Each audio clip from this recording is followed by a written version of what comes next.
Jacqueline Taylor with EQUUS Television, and I'm here at Live Oak in Ocala, Florida, with Brad Bolen, who is the CEO of LibChip. Thank you for joining me today, Brad. Oh, thank you. Thanks for having us. Yeah, for sure. Well, we've learned a little bit about what you do, but for those that don't know, can you tell them the advanced technology that you've been building and working on? Yeah, LibChip is a equine technology company, and it's built from horsemen for the horsemen. And so basically what it is we have microchips that we place in the horse's lip. For people to kind of understand it, it's pretty similar to like a Fitbit that a human will wear, or Carfax on a horse. We can put their medical documents on it. We have a daily health check where we can do temperatures, blood pressure, respiration, all that kind of stuff. Keep the graphs on it. We have particular times of the day that the graphs read.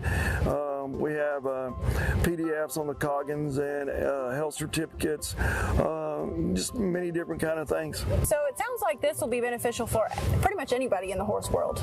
Yeah, it is. And you know, I got into this thing. I've been training race horses for 32 years, and we need a better way to keep up with the horses and kind of protect the horses. And in some of the events that there's a stopgap to where we can stop some of the corruption that goes on in the events. We hate to be that way, in that we address that, but there's just a lot of stuff that, the biggest deal is first to identify them, and then once you identify them, keeping up with them.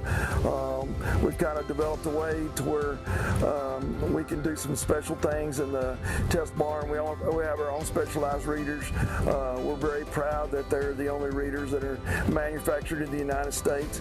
All of our software and firmware and hardware is developed here in the United States, and we're really proud about that. And so it's really neat the way we've done it. We've got it to where even somebody that's not a horseman can go in and take 40 temperatures in a matter of 10 minutes. Wow, that's incredible. It makes it so much easier for anybody to be able to use that. Yeah, and the thing that's really helped a lot is that we're having a nationwide problem with no large animal veterinarians, and nobody's able to get any help anymore. So you have a guy that that's got a huge barn, or a huge boarding stable or whatever, and they're trying to do 100 or 150 temps a day, twice a day. It takes the workload, and nobody has the help anymore. There's no large animal veterinarians. Everybody's short. The big clinics are short. They're just having a problem, so we can help with that problem, so we can keep up with some of this data and then feed it to the veterinarians. That's very exciting. So you mentioned the temperatures. So let's say I have a quick question about that. So the temperatures, do they get read automatically every day, and do you have to scan that, or does it automatically get sent to the app and they're able to read it? How does that work? No, everything has to happen with one of our scanners, and anything we do, we have it on all of our screens inside there, because that's pretty much the checkpoint to start the day. If everybody's healthy, you don't have a problem. So what happens is you go into your daily health check. You can check as many times a day as you want to. If you do have a temperature that's set above what you want in the app, it sends the owner an email, tells you the horse has a temperature. One of our biggest things that we're working on now is the breeding application, and we've learned with these thermal microchips that when mares get ready to ovulate, that their temperature goes up, so we can kind of track that. So with the veterinarians doing the palpations and stuff like that, they know when the follicles are starting to get big and the temperature rises, that it's a very good time to breed them.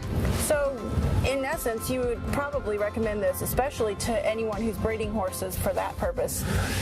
It doesn't make any difference if it's somebody that's breeding horses or just has a weekend horse that's going and they want to take care of their horse, and everything is ease of use and speed of commerce. We pull into a venue here.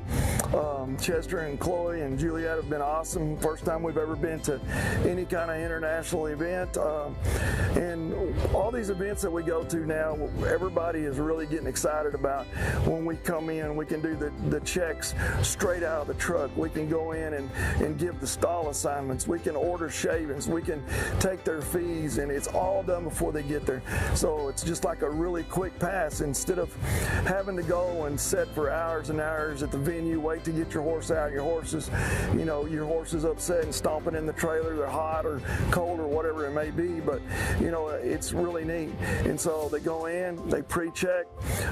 Some of the places are working on now, they're doing a kind of a special thing for protocols, because they've had some of the big shows this year throughout the United States that were canceled for herpes outbreaks. So working on some protocol where maybe before you go into an event, you catch a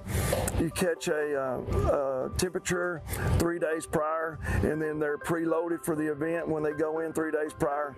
And then when they come in, they scan and identify a horse. It opens up the world to them and says, here's your stalls, here's your shavings, here's your hay, here's your feed, here's your supplements, whatever you want can be ordered.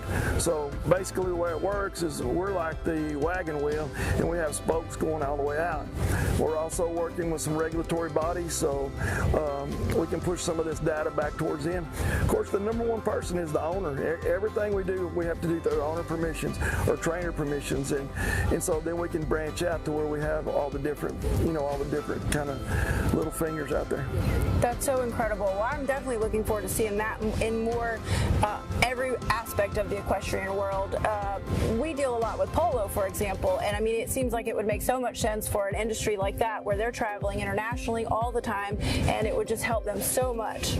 I was down there, I've been down there twice now, and been down at the United States Polo Association, and we've been talking to some of those guys and working, and when they bring those horses in, they have such a large herd of horses that they're riding. Those guys don't just ride 1 or 2 horses, they ride anywhere from 10 to 12, and they got a farm here and they got a farm there, and the owners that own those teams, it just goes on and on and on. So it's really easy for an owner to not be able to keep up with all of his horses. With ours, since you can connect more than one device to our readers, and since our Bluetooth range for those readers is up to 300 yards, it's real easy for those guys, so they can be sitting at practice, sit down and look at whatever they want to, and keep up with whatever kind of stuff they want to do. How quick is it from the insertion to actually reading the report? So all you do is pull up your app. When you pull up the app, you insert one, whether it be in the nuchal ligament or in the upper mandible placement, which is what we like to do. Normally it takes one read of the microchip reader. It usually takes one read to actually energize that microchip, since they don't have any energy. So the second read you hit usually is right on the temperature. So it's almost immediate.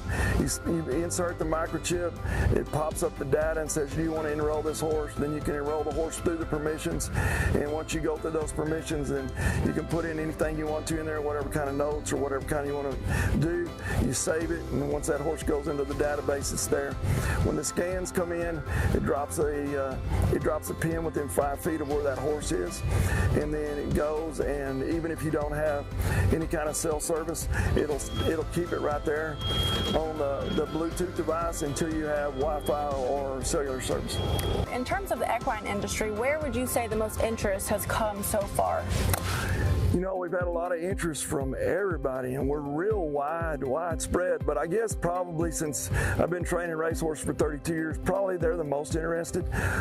You have, $1 million thoroughbred horses, and they take their temperature, 3 times a day, and those horses get tired of it. So they've really been excited about it, especially with the help situation across the country. They don't have the groom help that they used to have, so taking temps on all those horses is a timely process. The number one thing that we really caught traction in that we thought would lag behind was the rodeo horses.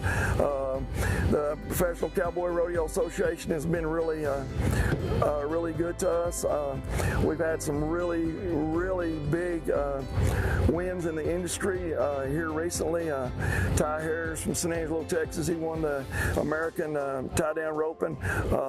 Jackie Crawford from Texas and Tacey Weber, all those 3 of those horses are microchip by lip chip, and they were first and second in the breakaway roping for the American. So that was $1.25 million million in 2 nights. So exciting, and you right there on the forefront of all of that. Yes, and I mean, those people are just good old-fashioned country people, but they realize that they want to take care of their horses, so it's really cool.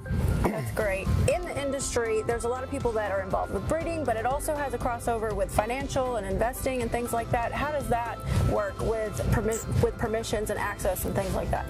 Well, we have it set up to where our AP is easily accessible to go in and to tie into somebody else's AP. So if you wanted to put stuff together with sale companies, which is hopefully what we start doing pretty soon, or if you wanted to go in and put something in with the associations, the breed associations, you could put in a portal for that. Of course, we've got our attending veterinarians, our regulatory veterinarians.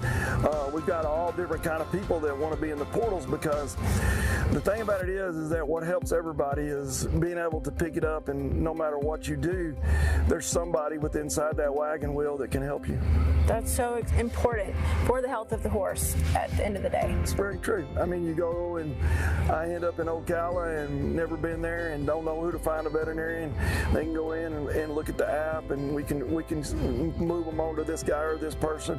We have preferred providers all over the country that are going to be starting to put microchips in for us probably in September, and so hopefully, you know, we'll have a deal working. Our pilot project has gone wonderfully well down here, and it's crossed over to hunter jumpers, to sell horses, to big time thoroughbred trainers, and we have a lot of racing quarter horses and rodeo horses done. We got about 2,500 so far in the pilot project inside the database. So if somebody wanted to find those providers, where would they look? Well, you know, you would just go on the app and look them up, and like I said, it's all like a wagon wheel. So then, you know, foremost the owners, because they're paying the bills, and then of course usually you have your trainers, and so they have to have access, but then they have to have a veterinarian, or they have to have a blacksmith, or whatever it is. And so we'll have it to where we pick up on particular people. Some will be preferred providers, and then other people will come along in the end, and we want to make sure that we can kind of guide somebody in case they get in trouble. Speaking of providers and scanning and veterinarians, so we're right now in front of your jump at Live Oak, and in fact, if I'm correct, this is actually a scanner. Is that right? Is that what they look like? That's what they look like. So Nate works for me. He's sitting over there acting like a movie star right now. He's the one that helped these guys, and they took an actual imprint and of our very first scanner that came off the manufacturing. Nate took that upon himself, and they figured out how to make them, and so that's exactly what they look like right there. So this job, just to be clear, is exactly what they just finished at the World Cup here. Exactly. And as you can see, it's quite tall. I'm about 6 foot, and you are too, and this is about shoulder level. So pretty amazing double jump. And yesterday they actually had water in between, so it's quite amazing to see this out there. Yeah, the coordinators of Live Oak brought us our live feeds, and this was the #1 feed on the jumps today live across Europe. So we were kind of excited about that. If you'd ever told an old cowboy from West Texas that he was going to have his own jump with his scanners on it, well, I'd have told you it's crazy, because I didn't even know what a jump was. So. It sounds like a silly question, but what is the lifetime of a chip? The lifetime of the horse. They have no energy. They have a coating on them to where they don't migrate as bad as they used to back in the day when they first started mating. They migrated. We've learned a lot in the last year and a half on the migration process through a lot of different breed associations and different things. So, you know, the nickel ligament, they call them floaters because it just makes sense. You know, you put something in the side of a horse's neck, gravity pulls it down. Our placement's a lot different because the worst part on a microchip is water and mass, and that's what you have in muscles. You don't have as much in the lip. The lifetime of the microchip is usually the lifetime of a horse. So I hear a bit of an accent, and I can't remember if you said or not in the beginning, but where are you from? I come from San Angelo, Texas. Can you tell me a little bit about, you said you raced, or you bred and trained racehorses, right? And how did you get into that? Did you start out riding when you were a child? Tell me a little bit about your background. No, back in the day when I was a kid, my granddad had a lot of quarter horses, and that was kind of his passion. And on Sunday afternoon, when they would be racing at the little local tracks, me and him would sneak off, and my grandmother and my mother and my dad would all think we were going towards out to do some work or whatever he was going to, and we'd sneak out to the races.